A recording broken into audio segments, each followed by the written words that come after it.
यासर आज हम वो हकाइक सामने लेके आते हैं। लोग बहुत सी चीज़ आपको पता अफवाहें गर्दिश कर रही थी। किसी ने कहा जी उस औरत बाइट खड़ी थी और वो पकड़ के ले गए, किसी ने कहा जनाब गाड़ी से निकाला, मुख्तलिफ चीज़ें चलती रहीं।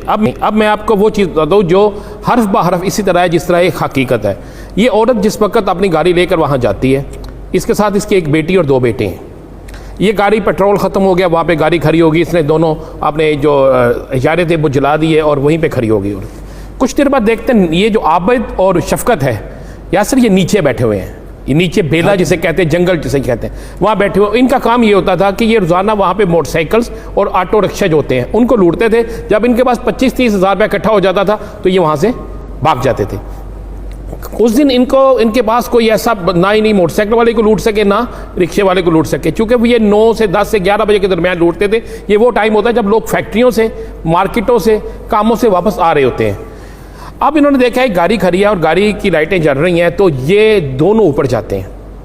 ऊपर जाकर जब ये इनके हाथ में पिस्टल है, एक हाथ में एक डंडा है, और जब ये जाके वहाँ पे नॉक करते हैं दरवाज़ा शीशा खोलने के लिए, दरवाज़ा लॉक है तो शीशे नहीं खोलते, तो वो औरत जिससे दरिंदगी का निशाना बनाया जाता है यासर, वो औरत इस कदर खौफजदा हो जाती है, उसके बच्चे पीछे खौफजदा हो जाते हैं। वो औरत राइट साइड पे जो उसका दरवाज़ा शीशा जो है थोड़ा सा नीचे करके अपना वॉलेट बाहर फेंकती है, अपना करा उतार के बाहर फेंकती है और अपना मोबाइल बाहर फेंक देती है कि ये डाकू हैं, ये डाकू आके ये चीज़ें उठा लेंगे, चले जाएंगे, उसकी जान छूट जाएगी।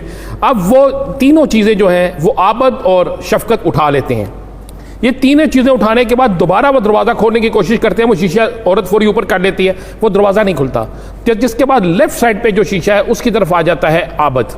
आबद जो है इसको मल्ली मल्ली, ये उस वक्त जो शफकत है इसी आबद नहीं कहता, वो इसे मल्ली मल्ली कहता है। वो मल्ली मल्ली पुकार रहा है, वो वहाँ पे उस दूसरे दरवाजे के पास चला गया, शीशे के पास, वहाँ पे उसने गुस्से से तेज शीशे को अपने मुक्का मारना शुरू कर दिया है। यासर उसी दौरान में उसका हाथ ज़ख्मी हो गया है और ज़ख्मी होने के बाद वो शीशा टूट गया है। उसके हाथ ज़ख्मी होने से खून कुछ अगली सीट पे गिरता है, कुछ शीशे पे लगता है। उसके बाद ये औरत को बाहर खींचता है। अब औरत जो है वो स्टीयरिंग को इतनी ज़ोर से पकड़ लेती है कि ये पूरा जोर लगाती है, वो चीखती भी जाती है लेकिन वो बाहर नहीं निकलती। जब वो बाहर नहीं निकलती तो उसके बाद ये पिछला दरवाज़ा खोलते हैं और उसके तीनों बच्चों को पकड़कर ज़बरदस्ती नीचे ले जाना शुरू कर देते हैं। जब औरत देखती है कि उनके बच्चे जो है उसे नीचे जा रहे हैं तो बेचारी बाहर निकल के नंगे पाँव अपने बच्चों को बचाने के लिए पीछे भागती है।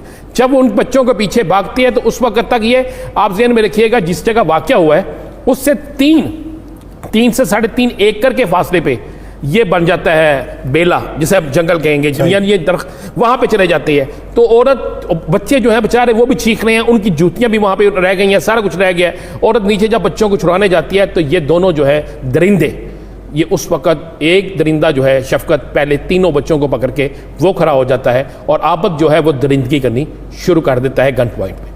उसके बाद शफकत ये सारा गनूना खेल खेलता है, बच्चों को कुछ फासले पे रखा होता है और औरत को ये कहते हैं कि अगर तूने ज़्यादा शोर मचाया तो हम बच्चों को मार देंगे। अब एक सवालिया निशान जो बार बार हर शख्स जानना चाहता है कि क्या ये दरिंदगी के बाद वहाँ इसे छोड़ के भाग गए थे? ऐसा नहीं होता यासर।